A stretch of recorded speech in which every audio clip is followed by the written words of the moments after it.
Hello, this is that creepy bug guy known as Marshall Horror.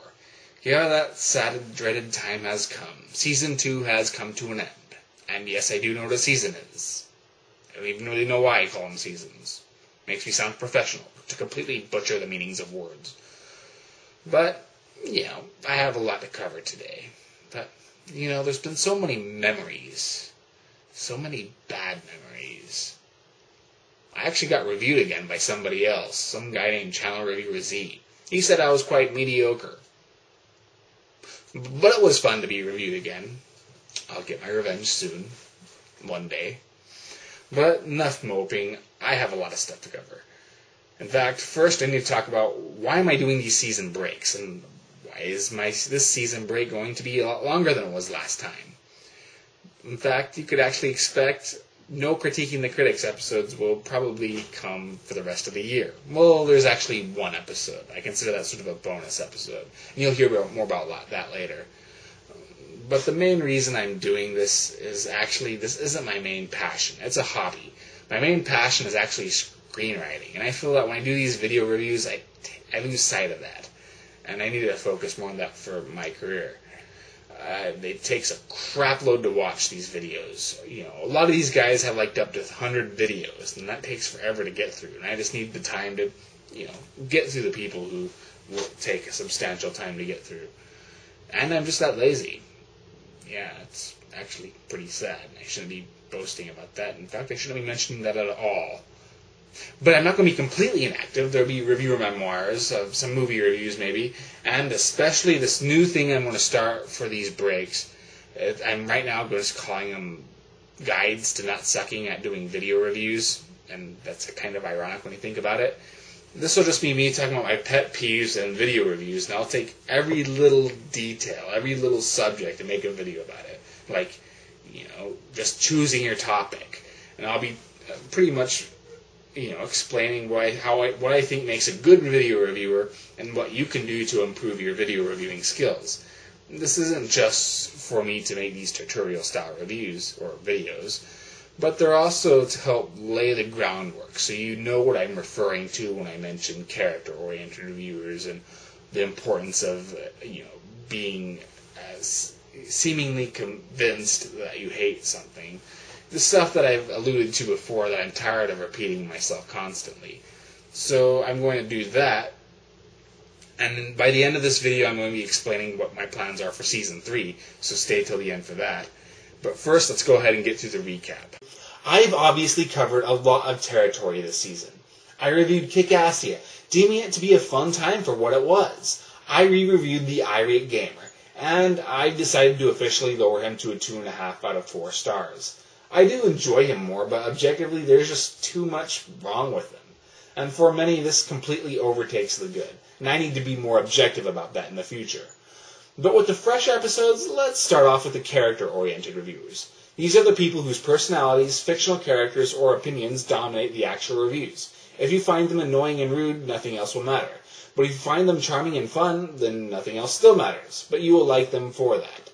The first of these reviewers were Big Smile Reviews. He relied on extreme enthusiasm when reviewing his contemporary video games. Annoying or fun, it's your decision. Benzai's Games You Might Don't Know show relied on his extreme craziness and bizarre skits while he reviewed his retro video games. Now, this is the same thing. He's either going to be really annoying or really fun. The Blackbuster critic relied on his extremely brutal honesty and charisma as he stormed through video games, movies, and obsessive fanboys. You'll either find his videos to be funny or incredibly rude and mean-spirited. All three do well for what they are, though, but it's up to you if they're worth your time. All three of these guys got 3 out of 4 stars. Critiquing the Critics reviews requests, and most reviewers people want to see reviewed happen to be the bigger names. But every once in a while I'll speak in an unknown reviewer, and we had 2 of those this time. The first was Reader of Everything, who, believe it or not, reads stuff and reviews them. Short, precise, and intelligent, these uneven vlogs are worth watching if you're into books. But guess what? She recently stepped up her game, adding a green screen and tightening up her delivery. If you're a book lover, you just have to check her out now. She went from a 2.5 to a 3-star rating. Wow, I know that rating's getting pretty boring by now. And that worst is yet to come.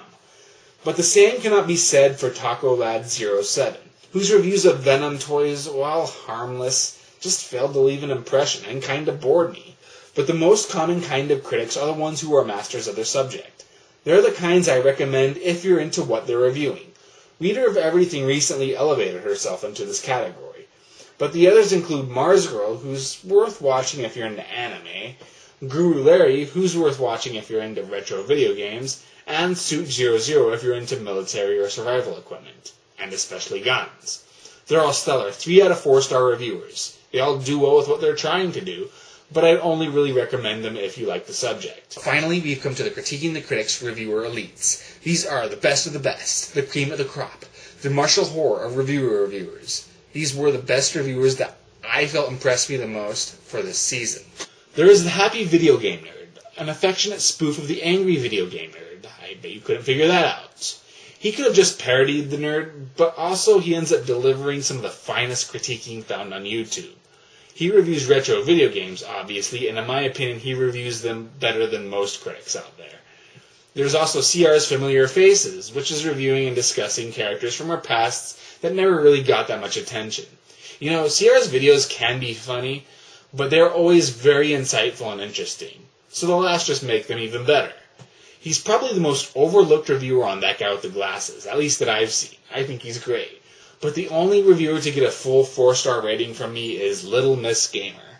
She has a very family-friendly style reviewing video games, which sadly is pretty new. She reviews both old and new video games, depending on what she feels like. She's original, creative, insightful, entertaining, funny, and always unpredictable. Little Miss Gamer is, in my opinion, the best reviewer I've reviewed this season. She is a revelation. You might not think she's as good as I think she is, but you at least have to watch one of her videos, or at least 2. I think she's wonderful. In fact, you should watch the other 2 guys as well. The Happy Video Game Nerd, CR, and Little Miss Gamer deserve to be watched at least once or twice by all of you. Speaking of which, my ratings are more meant to indicate my level of recommendation, not necessarily the quality of the reviews, although usually the 2 are interchangeable. A 3.5 or 4-star rating usually suggests that I recommend them to everybody. A 3 or a 2.5 star rating usually means I recommend them if you like what you see.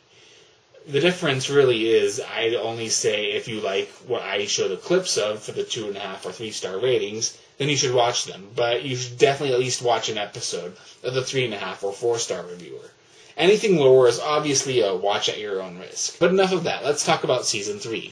Your requests are become much more my priority this time around. You know, I have a list, and I am actually limited to just about, or it's mostly, your requests. But I'm going to hold a race.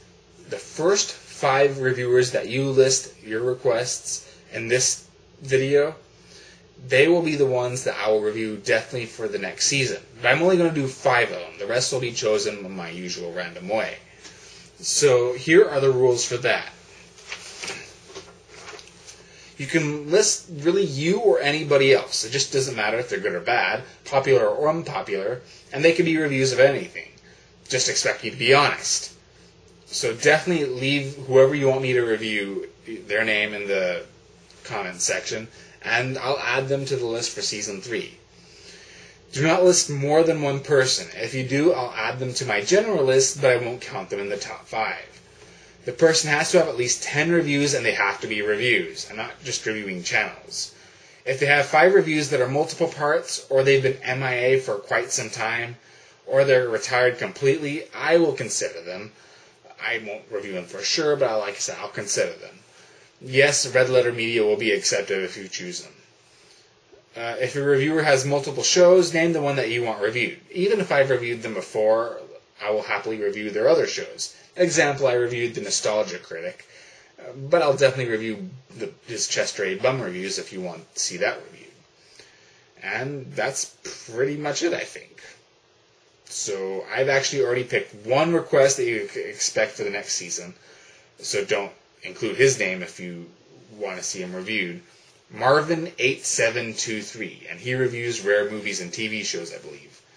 So that's it, and good luck. This will be the last time you hear this catchphrase, because I got a new one coming, and I even got a new opening theme song.